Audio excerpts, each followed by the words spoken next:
He flew higher than anyone before him. The wind tore through his hair, the light burned his eyes, and for a moment, he believed he was a god. But gods don't fall. Men do. The story of Icarus isn't about flight. It's about blindness. The blindness that comes when ambition drowns humility, when a desire to touch the sun makes us forget the fragility of our wings. In every age, there are men who believe they can rise above limits, above pain, above consequence. But every time, the wax melts the same way. This is the story of the rise and fall of Icarus, the eternal tragedy of the ego's flight. ACT 1, the dream of flight.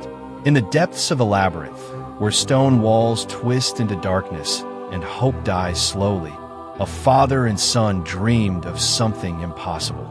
Freedom. Daedalus, the master craftsman, knew every path and dead end of the maze. He had built it, after all. But genius is both gift and curse. To create a prison perfect enough to hold a monster is to condemn yourself to living within your own masterpiece.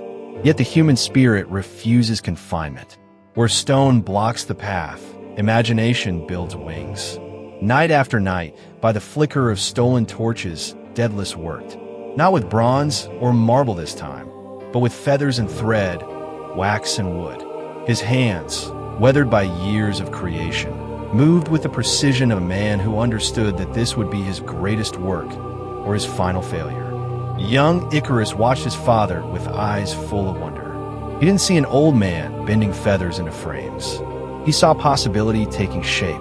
He saw the answer to a question every human has whispered since the first time we looked up at birds crossing the sky. What if we could fly? To dream of flight is to dream of freedom itself. It's the dream of the prisoner in his cell, the worker at his desk, the soul trapped in circumstance. It's the oldest human longing to transcend what we are, to become more than flesh bound to earth. Father, Icarus asked one night, will it really work? Will we truly fly? Daedalus paused, holding a wing up to the torchlight. Through the gaps between feathers, the flame danced like a captured sun. We will fly, he answered. But remember, these wings are borrowed power. They make us neither gods nor birds. We remain men, suspended between earth and heaven by nothing but craft and caution. But Icarus heard only the first part. We will fly. In his mind, he was already soaring. There is something pure in that initial dream, before ego corrupts it, before ambition poisons it. In every man lives an Icarus, a whisper that says, you could be more. You don't have to accept the walls around you. You were meant for open sky. This isn't arrogance yet. It's aspiration. It's the spark that drives every artist, every builder, every person who refuses to accept that the world as it is must be the world as it always will be. The wings took months to complete. Feather by feather, layer by layer, the impossible took shape. And when they were finally finished, they were beautiful, delicate and terrible, fragile and strong. A miracle of human ingenuity. On the morning of their escape, Daedalus strapped the wings to his son's shoulders and spoke with the weight of a father who knows what the world can do to dreams. Listen to me, Icarus. Fly the middle course. Not too low. The sea spray will soak the feathers and drag you down. Not too high. The sun's heat will melt the wax that binds everything together. The middle path. Always the middle path. Icarus nodded, his heart hammering against his ribs. He could barely hear his father's words over the rush of blood in his ears, the thunder of possibility. And then, with a running start toward the edge of the tower, they leaped. For 3 heartbeats, there was only falling. Then the wings caught air, caught wind, caught something invisible and powerful, and suddenly, incredibly, they were rising. They were flying. Below them, the labyrinth became small. The walls that had defined their entire world shrank to nothing more than lines in stone. The island spread out like a map. The sea sparkled like scattered diamonds, and ahead, only sky. This is the moment every dreamer knows, when the impossible becomes real. When the thing you worked for, hoped for, believed in against all evidence, actually works. It's intoxicating. It's pure. It's the reason we dare anything at all. But every beginning contains within it the seeds of its ending. Every dream that lifts us carries the potential to drop us. Not because the dream is wrong, but because we forget we're still human while we're flying. The journey had begun. Father and son, carving paths through clouds, leaving the prison behind. Free at last. But freedom, like flight, requires constant vigilance. One moment of forgetting, and everything changes. Icarus felt the sun on his face and smiled. He didn't notice it was getting warmer. ACT 2. The hubris of ascent. The first hour of flight was perfection. Icarus flew behind his father, matching his measured pace, following the careful path between sea and sky. The rhythm of his wings beating against air became natural, instinctive. The fear that had gripped him at the moment of leaping dissolved into something like peace. He was flying, actually flying. The thing that should have been impossible was now simply true. But peace, for some minds, is never enough. Gradually, so gradually he didn't notice it happening, something shifted. The wonder of flight transformed into something else. Expectation, then entitlement, then ambition. I'm not just flying, Icarus thought. I'm good at this. His wings moved smoother than his father's. His turns were sharper. He was younger, stronger, faster. Why should he follow when he could lead? Why fly in someone else's shadow? The first time he rose above his father's altitude, it was almost accidental. A thermal caught his wings and lifted him 20 feet higher before he corrected. For a moment, he saw the world from a vantage point his father hadn't reached. It felt like power. Icarus, Daedalus called from below. Remember the middle path. But the wind carried the words away, and Icarus pretended not to hear. He climbed higher. This is what I was meant for, he thought, and the thought felt like revelation. All those years in a maze, I wasn't being punished. I was being prepared for this, to be the first man to truly touch the sky. The sun grew brighter above him. The air grew thinner, and with each beat of his wings, Icarus felt himself becoming something more than he had been. This is the seduction of ascent. This is where the dream curdles into hubris. Success, real, undeniable success, does something to the human mind. It whispers lies that sound like truth. It says, you're different. The rules that limit others don't apply to you.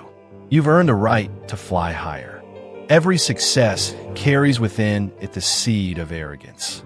The moment we achieve something difficult, we face a choice, gratitude or entitlement, humility or pride, the recognition that we succeeded despite our limitations, or the delusion that we succeeded because we have none. Icarus chose wrong. He looked down at his father, that old man with his careful, measured wing beats, and felt something like pity. He's afraid. He's always been afraid. That's why he stayed trapped in his own labyrinth for so long. But I'm not like him. The higher he flew, the smaller the world became beneath him, and the larger his ego grew within. The fishing boats in the harbor looked like toys. The people on shore were ants.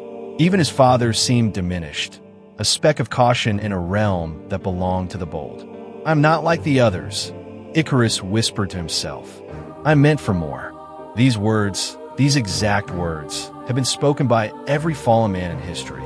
By kings before their kingdoms crumbled, by prophets before their followers abandoned them, by every person who mistook a moment of success for permanent superiority. The gods don't punish man.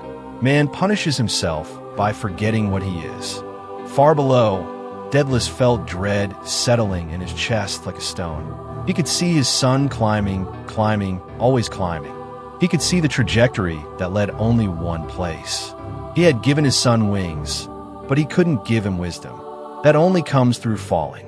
Icarus, he screamed, his voice breaking. The wax. The sun will melt the wax. But Icarus was beyond hearing now, beyond caution, beyond anything except the intoxication of altitude. The sun blazed above him like a golden crown waiting to be claimed. Each ray felt like approval, like divine affirmation. You belong here, the light seemed to say. You've earned this height. He didn't notice that the light was also burning. The human mind has a dangerous capacity for selective attention. We see what confirms our narrative and ignore what contradicts it. Icarus felt the warmth on his wings and interpreted it as the sun's blessing, never its warning. He flew higher still. The air up here was different, thin and pure and empty of everything except him and his ambition. No other birds flew this high. No other voice could reach him. He was alone in a way that felt like freedom, but was actually isolation. This is the altitude where ego thrives. Above community, above counsel, above connection. The place where you believe you've transcended the need for others, because you've transcended their limitations. But no man is meant to fly alone. Daedalus watched his son become a silhouette against the sun. His hands trembled on his wings. His heart broke in real time. He had given his son the means to escape the labyrinth, but in doing so, had condemned him to a different trap. The trap of unlimited possibility. The trap of wings without wisdom. Every parent knows this fear, that the gifts you give your children will be the instruments of their destruction. Then in trying to free them, you've simply changed the shape of their prison. Icarus reached what he believed was the apex of human achievement. Closer to the sun than any man before. Closer to divinity. Closer to. The first drop of melted wax hit his shoulder. For a heartbeat, Icarus didn't understand what he was seeing. The golden bead rolling down his skin, catching the light, beautiful and terrible. Then another drop, and another. He looked up at his wings and saw the wax beginning to run, to drip, to fail. The feathers that had held so perfectly were starting to separate, to scatter, each one becoming individual again rather than part of a whole. No, he thought, not now, not when I've come so far. He tried to descend, but ambition is easier to climb than descend. The damage was done. The wax was melting faster now, streaming off the wooden frame in golden rivers. One feather came loose, then 10, then 100. Icarus beat his wings harder, desperately, trying to stay aloft through sheer will. But will cannot overcome physics. Faith cannot substitute for structure. The wings that had carried him so high began to disintegrate. And in that moment, that terrible, clarifying moment, Icarus understood what his father had tried to teach him. The middle path wasn't cowardice. It was wisdom. The sun didn't punish him. It simply was what it was. He had flown too close, and reality reasserted itself. His last thought, as the wings finally gave way completely, was almost peaceful. I forgot why I wanted to fly. Then there was only air and speed and the long fall toward the sea. ACT 3, the fall and the silence. There is a strange quality to falling from a great height. Time doesn't accelerate, it fractures. Each second contains multitudes. The mind, freed from the illusion of control, suddenly sees everything with brutal clarity. Icarus fell, and in falling understood. The feathers that had been his wings now fell with him, scattered by wind into a storm of white and brown. They looked almost festive, like snow in summer, beautiful in their chaos. Each one had been carefully selected by his father, each one fixed in place with love and precision.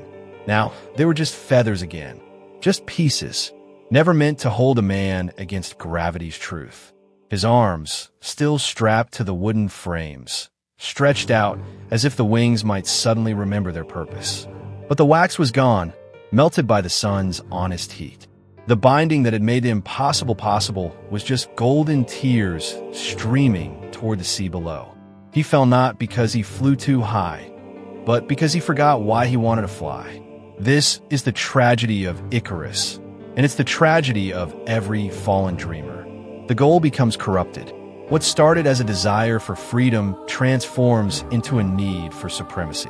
What began as escape from the labyrinth becomes a race toward the sun, as if proving something matters more than simply being free. We forget that the point of flight is not altitude, it's liberation. The sea rushed up to meet him, dark blue becoming deep blue, becoming midnight blue. Somewhere in that approach, Icarus saw his reflection in the water's surface, or perhaps he saw through his reflection to something deeper. He saw himself as he truly was. Not a hero, not a god, just a boy who had been given a gift and mistaken it for a birthright. The ego, That voice that had whispered, "You're special, you're different, you're meant for more," that voice finally fell silent. And in the silence of that fall, something strange happened. Peace. Not the false peace of ignorance, but the true peace of acceptance. The recognition that he had been human all along, and that being human, just human, had always been enough. He thought of his father and felt, for the first time since they'd left the labyrinth, genuine gratitude. Not resentment for the warnings, not pity for the caution.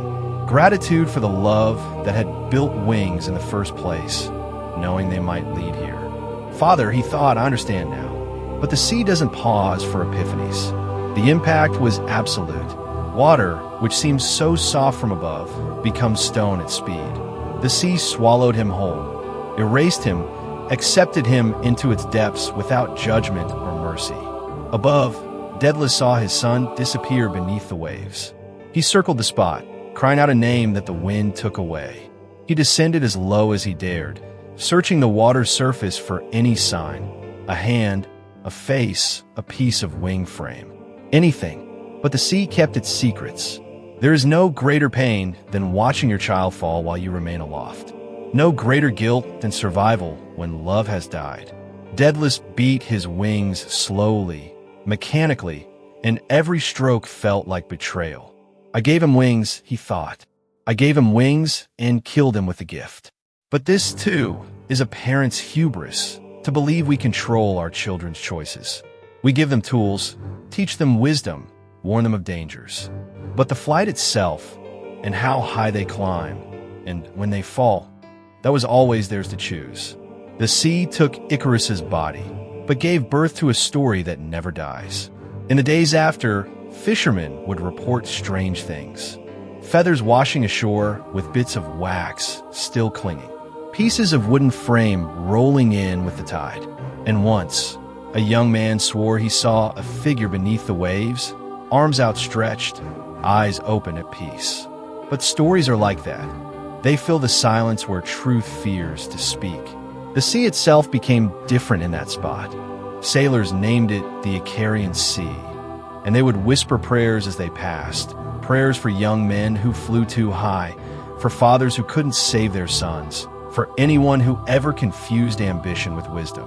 The waves rolled on, indifferent and eternal. The sun continued its arc across the sky, melting nothing else that day, simply being what it had always been, a source of light and heat, neither cruel nor kind. And far above, a single white feather drifted on the wind, rising on thermals, climbing higher than Icarus ever had, untethered and therefore free. The silence after the fall was complete. No triumph, no vindication, no voice from heaven declaring the meaning of it all. Just a father flying slowly towards Sicily, carrying a grief that would never fully heal. Just an empty sky where a boy had briefly burned bright. Just the sea, accepting another offering, another lesson, another myth. In that silence, something eternal was born, because Icarus didn't really die that day. He transformed, from boy to symbol, from person to parable, from individual tragedy to universal truth. Every person who ever reached too far would carry his name. Every ambition that outpaced wisdom would be called Icarian. Every fall from grace would echo his descent into the waiting water. His death became the most alive part of him. And perhaps that's the cruelest gift of all, to become immortal through failure, to be remembered not for who you were, but for how you fell. The waves rolled on, the sun blazed on, and the world, which had not paused for Icarus's flight, did not pause for his fall. But somewhere deep beneath the surface, in the quiet darkness where pressure makes everything still, a body drifted down to rest on sand.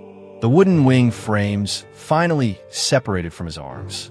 The last pieces of wax dissolved into nothing, and Icarus, freed at last from ambition, from ego, from the weight of trying to be more than human, simply was. The sea had taught him the lesson his father couldn't. Sometimes, the only way to find peace is to stop flying. ACT 4, the mirror of modern man. 2,000 years later, nothing has changed. We don't build wings from feathers and wax anymore. We build them from other things, from algorithms and attention, from followers and fame, from the validation of strangers who don't know our names. But we're still flying, still climbing, still convinced that this time will be different. This time, we won't fall. Today, our wings are made of algorithms. The young entrepreneur who works 18-hour days, who believes sleep is for the weak and rest is for the ordinary.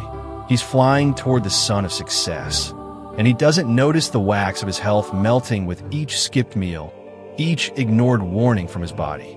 The influencer who posts her perfect life, who curates her existence into a highlight reel that denies darkness, difficulty, or doubt. She's soaring on engagement metrics, climbing toward the sun of relevance, not feeling the wax of her authentic self dripping away with each performed smile. The executive who climbs the corporate ladder rung by rung, sacrificing relationships, presence, peace, all for the next promotion, the next recognition, the next proof that he matters. He's ascending toward the sun of achievement, blind to the wax of connection that's melting behind him. We fly through screens, not skies, but the principle remains identical. We strap on wings made of external validation and fly toward suns made of other people's definitions of success. We ignore the voice of reason, our modern Daedalus, when it whispers, the middle path, always the middle path, because the middle path feels like settling. It feels like we're admitting we're ordinary, limited, simply human. And that's the one thing our age refuses to accept. We live in an era that sells transcendence, that promises if you hustle hard enough, optimize enough, perform enough, you can escape the constraints that bind mere mortals. You can be more, do more, achieve more. The wax is already melting, but we call it glow. Look at the epidemic of burnout sweeping through every industry. Look at the depression rates among high achievers, the anxiety of the successful, the loneliness at the top of every mountain we're told we must climb. These aren't individual failures. They're not character flaws or signs of weakness. They're the inevitable result of Icarian thinking. The belief that we can fly higher than human design allows, that ambition alone can override the need for balance, rest, community, humility. The fall isn't physical anymore, it's spiritual. We don't plummet into seas. We collapse into depression. We crash into addiction. We fragment into anxiety disorders. We dissolve into the exhaustion of maintaining an impossible altitude. And like Icarus, we don't see it coming because we're too intoxicated by the climb. Social media is the perfect Icarian technology. It gives us wings, the ability to broadcast ourselves, to reach thousands, to perform significance on a global stage. And it places a sun directly in front of us. The endless horizon of likes, shares, validation, the promise that just a little more engagement will finally make us feel complete. But the wax is melting. The wax is always melting. Every notification that interrupts presence. Every comparison that breeds inadequacy. Every performance of joy that hollows out genuine happiness. Every relationship sacrificed to the algorithm. Every moment of beauty missed because we were too busy capturing it for an audience. The feathers are starting to separate. We know this. Intellectually, we know this. But knowledge doesn't ground us when ego is flying. Awareness doesn't lower altitude when ambition is still rising. The Stoics, those ancient philosophers who understood human nature with painful clarity, they warned about this. Not about social media specifically, but about the principle beneath it. Marcus Aurelius wrote, "Confine yourself to the present, not because the future doesn't matter, but because try to live anywhere except here, now, in this moment, is to fly with artificial wings toward an artificial sun." Epictetus taught, "Don't demand that things happen as you wish, but wish that they happen as they do happen." Not as resignation, but as recognition that we're not gods. We don't control the sun's heat or the wax's melting point. We control only our response. Seneca warned, "The greatest obstacle to living is expectancy," because expectation, the belief that we should be higher, better, more than we are, that's the ego talking. That's Icarus saying, "I am meant for more," when he was already flying, already free, already enough. The wisdom isn't to stop dreaming. It's not to abandon ambition or give up on growth. It's not to stay forever in the labyrinth for fear of the fall. The wisdom is to remember what we are while we fly. Human, mortal, limited, and most importantly, enough. Enough without the altitude. Enough without the achievement. Enough without proving anything to anyone, including ourselves. The middle path that Daedalus taught isn't mediocrity. It's mastery. Mastery of the ego that wants to climb until the wax melts. Mastery of the ambition that forgets why we wanted to fly in the first place. We are all Icarus. Every one of us strapping on wings of one kind or another, taking flight towards suns that promise to make us special, different, more. The question isn't whether we'll be tempted to fly too high. The question is whether we'll remember to look down at the wax. Whether we'll hear the voice of wisdom when it calls. Whether we'll choose the middle path. Not because we lack courage, but because we've gained something more important than courage. Perspective. The sun still burns above us. The sea still waits below. And we're still flying, all of us, with wings more fragile than we want to admit. The myth of Icarus isn't ancient history. It's this morning's mirror. ACT 5, the wisdom of the fall. There is a teaching hidden in the tragedy. Not the obvious one, don't fly too high, which is just fear dressed as wisdom. The real teaching goes deeper, cuts truer, offers something more valuable than caution. The teaching is this: to fall is to remember that we are human, and that's enough. Icarus didn't die because he dreamed. He died because he forgot what he was while dreaming. He mistook the gift of wings for the nature of a bird. He confused a moment of transcendence with permanent transformation. But what if the fall itself was the teaching? What if the point of the story isn't to warn us away from ambition, but to show us how to hold it properly, with humility, with awareness, with one hand, always remembering the wax can melt? The Stoics understood something profound. We don't control outcomes. We control only our relationship to them. We don't control whether we fly or fall. We control only how we meet each moment, with wisdom or with ego, with presence or with delusion. Wisdom is not the absence of flight, but the art of knowing when to descend. There is no shame in choosing altitude that allows survival. There is no failure in recognizing limits. There is no weakness in the middle path, only strength that masquerades as humility. The modern world preaches endless growth, infinite optimization, constant ascent. It treats descent as defeat, rest as regression, enough as not enough. But this is Icarian thinking wearing the mask of inspiration. True wisdom recognizes that growth includes cycles. That ascent must be balanced by descent. That flying requires landing. That we're not meant to touch the sun. We're meant to live well under its light. Every fall offers us the chance to be born again, stripped of the ego that makes us heavy, freed from the ambition that melts our wings. The fall shatters the illusion that we are anything other than human. And in that shattering, if we're wise, we discover that being human was always the point. Icarus lives in every one of us. The part that wants to soar, that believes in more, that refuses to accept limitations. We don't need to kill that part. We need to befriend it, guide it, teach it the wisdom that Daedalus tried to share. Fly, yes. Dream, absolutely. Reach, always. But remember the wax. Remember the middle path. Remember that the goal isn't to touch the sun. It's to fly with grace through the space between earth and heaven, honoring both. The sun still burns above us. It always will. That's not a threat. It's simply truth. The question isn't whether we'll be tempted by its light.